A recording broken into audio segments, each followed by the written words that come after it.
welcome to Shiva Sai's Perseverance Software Training Institute. So, in this video, we'll be looking into what are Terraform arguments and attributes.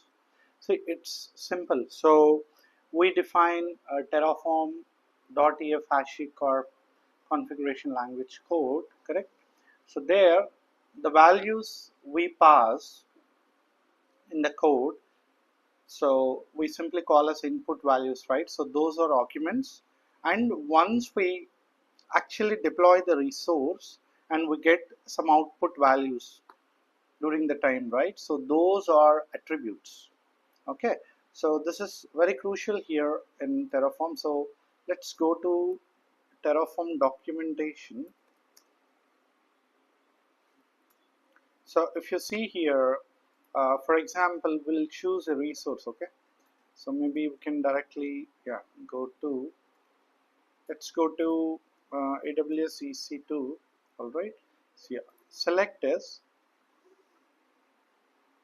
So what happens, for example, here I want to deploy Amazon EC2 instance using Terraform. So here, so we have many aspects. That's okay. These are all the code.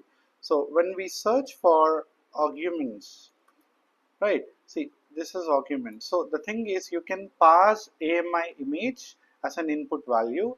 You can pass region as an input value. You can pass availability zone as an input value. These and all we humans can pass it directly. All right. So now, so once the resource is deployed, we should, I mean, for example, if I deploy an EC2 instance, the IP address for the EC2 will be generated post deployment, correct? So that IP address we need to grab, right? So that will be under, if you see, attributes. If you go to attributes, so here, see, the ID of the instance we cannot know before, right? So in the input we cannot give that. We can just give maybe AMI, or the instance type, the availability zone, etc.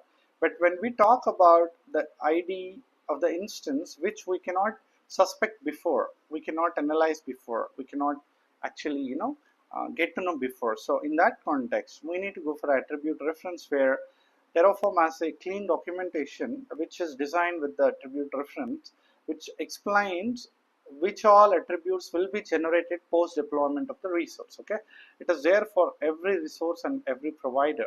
Yeah, you can go through it. All right, so understand this clearly. So now in simple, yeah, so arguments are the input values what we pass, attributes or the output values which will be generated post deployment of the resource. Yeah, fine guys, thank you.